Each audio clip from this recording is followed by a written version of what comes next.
I want to make the case through some examples that natural medicines are profound and powerful and significant in a myriad of ways. You ask yourself, what is our relationship with plants? We eat them as foods, grains, beans, nuts, seeds, fruits, vegetables, oils, etc.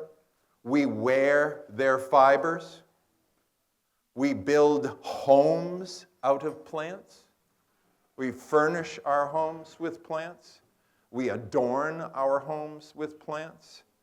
We extract essences from them that we wear as fragrances. And we utilize plants as medicines. And to the best of our ability to determine, from the time human beings ever first wandered around on this planet, they have experimented with and utilized medicinal plants. Otzi the Iceman, you know about him? Body discovered in a cave in Austria a number of years ago of somebody from a couple of thousand years ago. And he was carrying a medicine satchel with samples of 4 different medicinal plants. We know that medicinal plants have been used for a long time.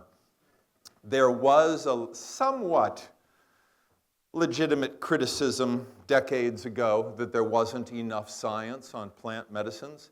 That complaint is completely bogus now. There are hundreds of thousands of scientific papers. There are many, many hundreds of double-blind, placebo-controlled human clinical studies. We know with absolute certainty that there's very, very good reason that plant medicines are still the #1 category of medicines on Earth in use today. Now, if you watch television, if you pay attention to any popular media, you could get the impression that the world runs on Zantac, that the world runs on Aleve, that ibuprofen is your best friend, that you better ask your doctor about the little purple pill, and on and on and on. We are awash in pharmaceutical crap.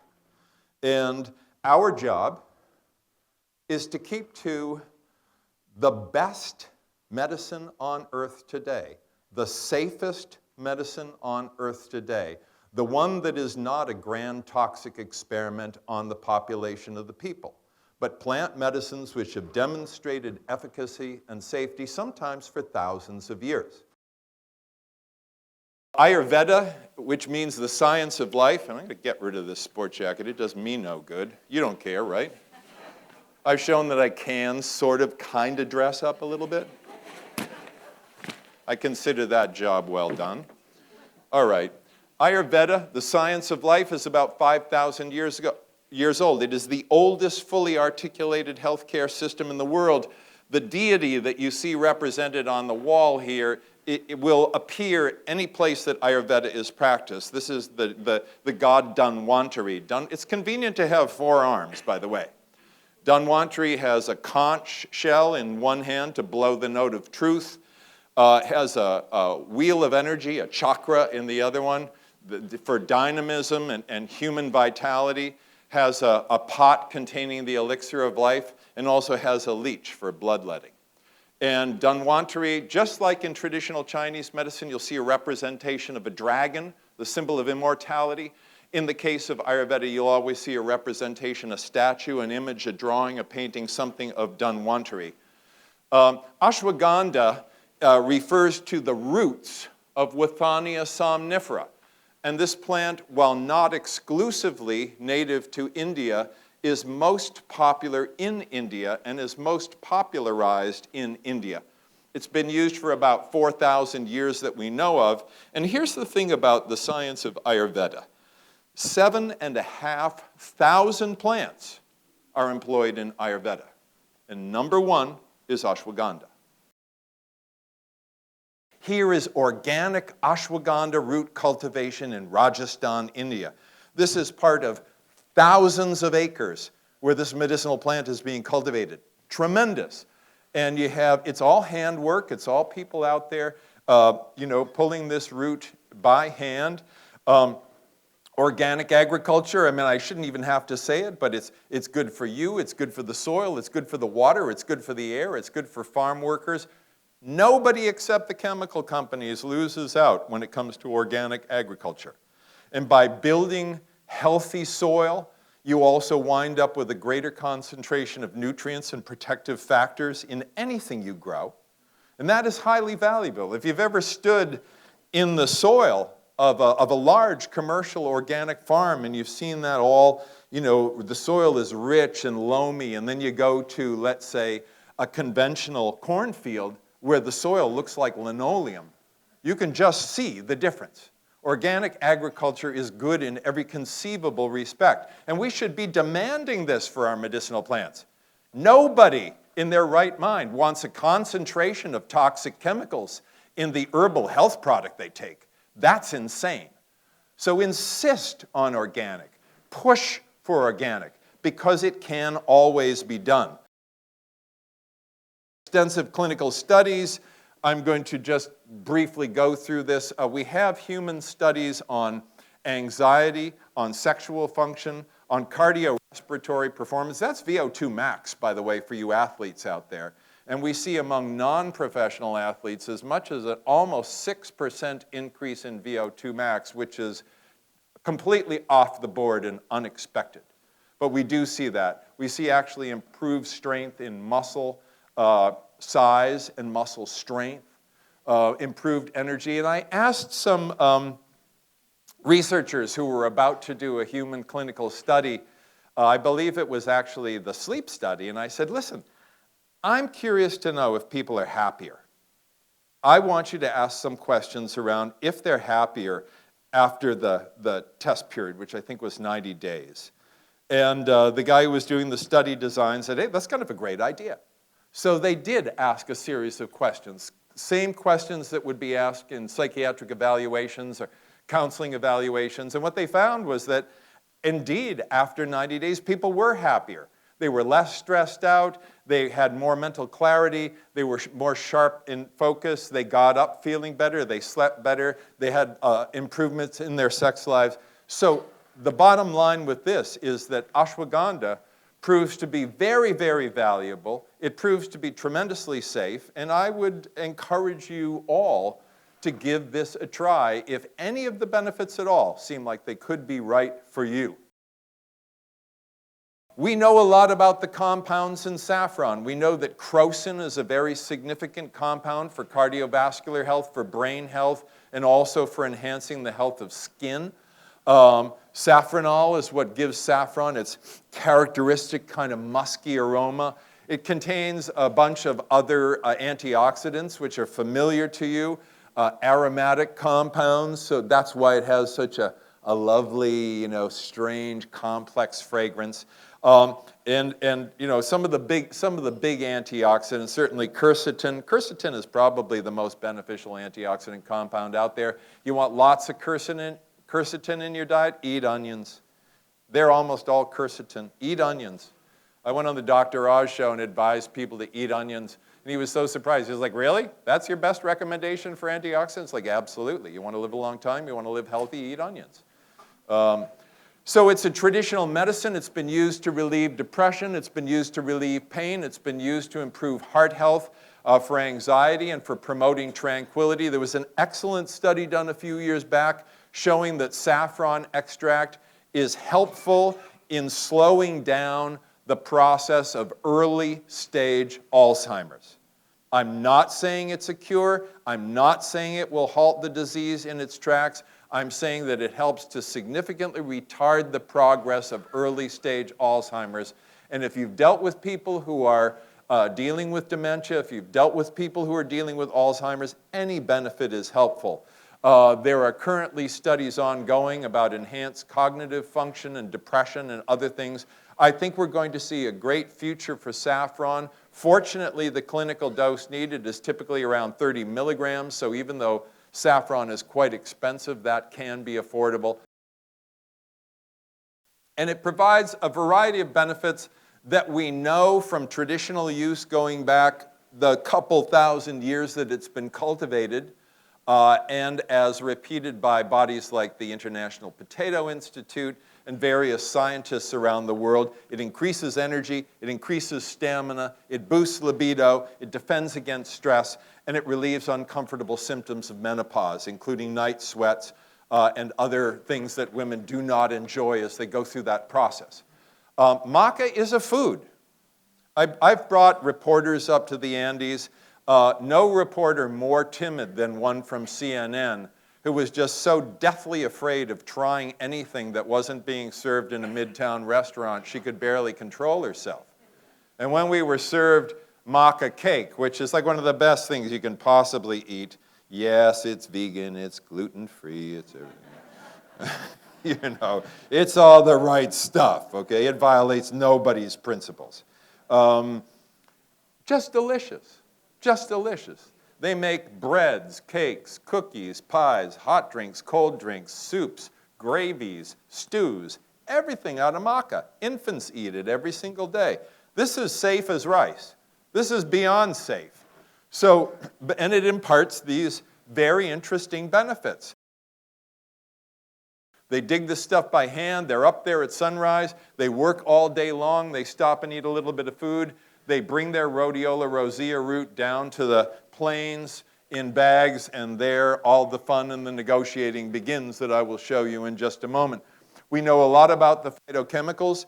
We know that there's a group of compounds called the rosavins that appear to be primarily responsible for the adaptogenic, energy-enhancing, stamina-promoting, mind-clearing properties of this remarkable plant. It shows very, very good efficacy for helping men with ED, shows very good efficacy for restoring a normal, healthy menstrual cycle. It's quite remarkable, and it's something that you don't have to wait a long time to feel. It combats stress, so again, that getting off of an angry horse sensation. It is antioxidant. It demonstrates some anti-cancer properties, and we really can't do anything about that. It enhances immune function overall. It is also immunomodulatory. It has a great quickening effect on the mind. I like to think of rhodiola as mental index, okay? It sharpens your concentration. It makes you more alert. It relieves depression. It lowers anxiety. It helps you with short-term and long-term recall. You ever have the experience of reading a paragraph in a book or a magazine and then realizing that's the fourth or fifth time you've read that? I do that on planes. I'm like, God, that sounds so familiar. Oh, right, I've been reading this paragraph over and over again because I'm dopey and tired. Okay, if you can go 2 hours reading with rhodiola, maybe it's 4. The difference is really stark. So this is a mighty, mighty herb. Doctors Richard Brown and Patricia Gerbarg, he of Columbia University Medical Center, she of New York University Hospital, wrote the Rhodiola Revolution, showing their work using rhodiola rosea extract clinically in their practices in place of the dangerous and often deadly antidepressant drugs that don't work and the anti-anxiety drugs that cause anxiety.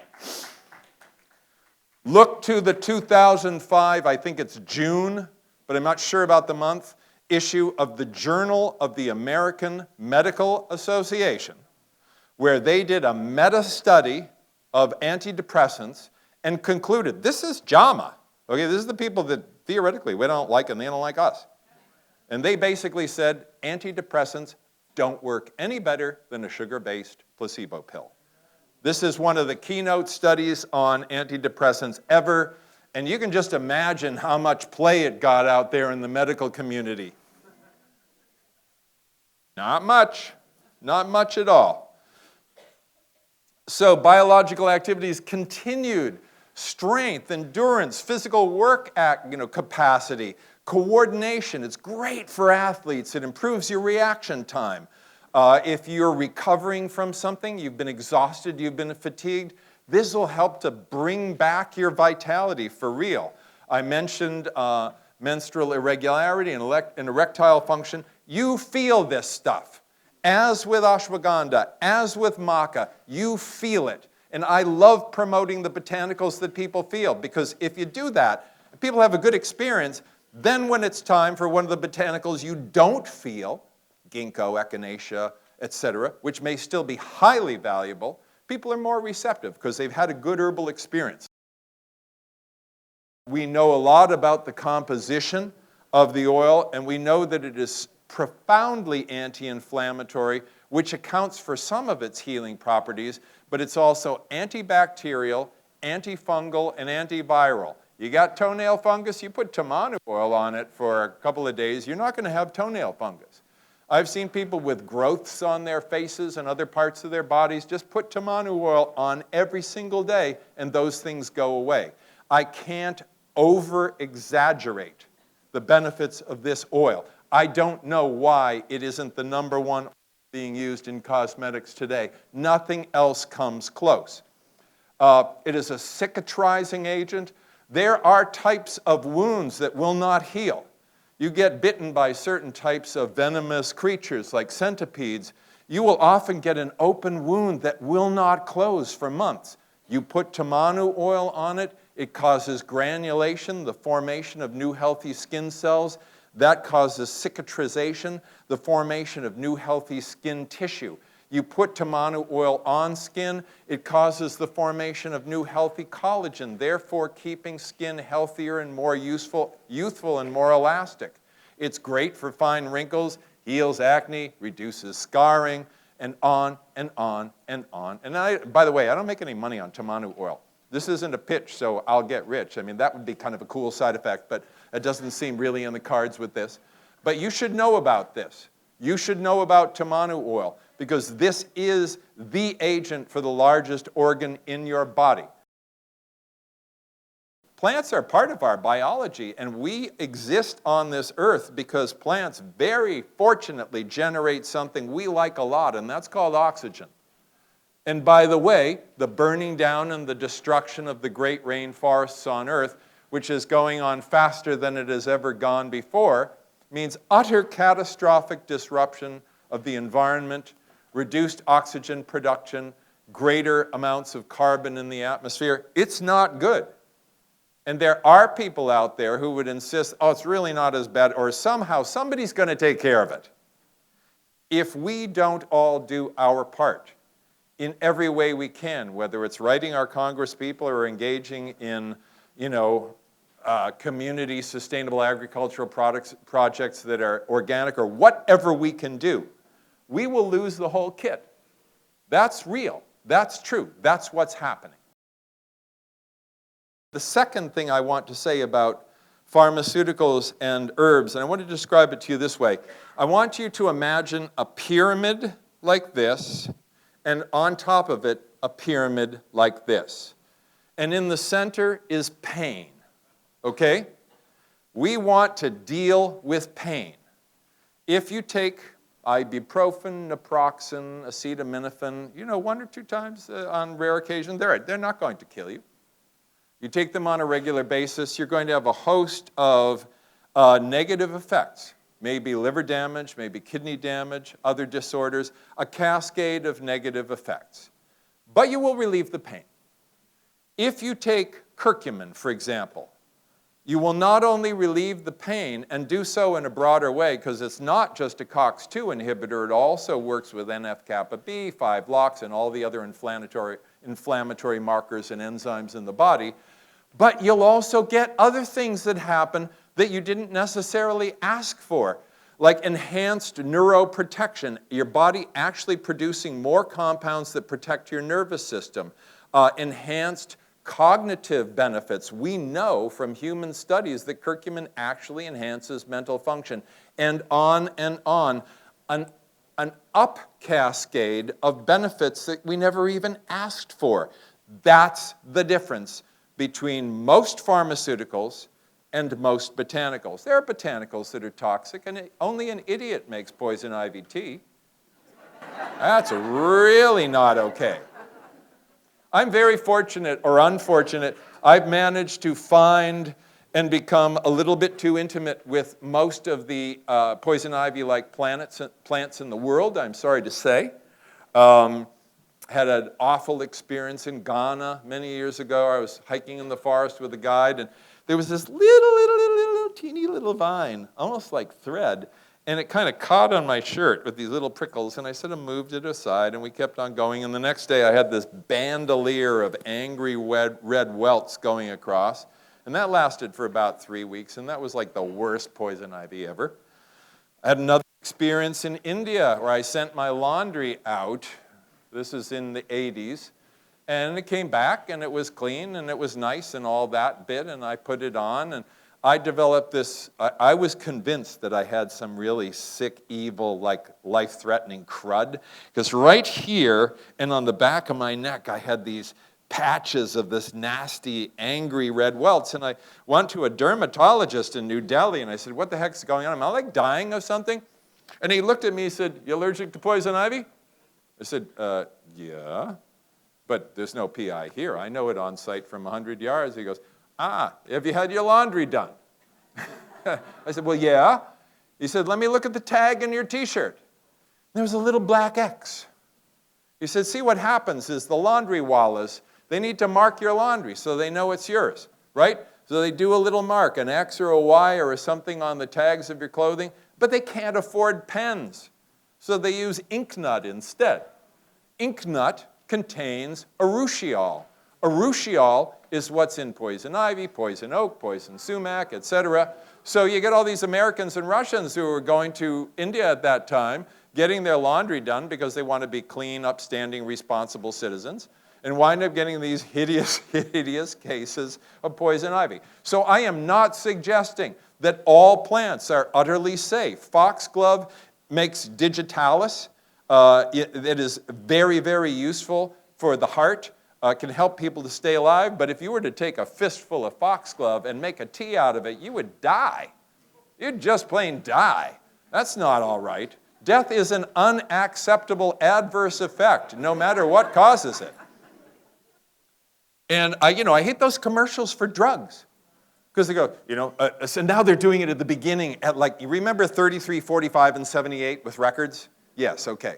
So they take a 33 statement and they put it on 78, right?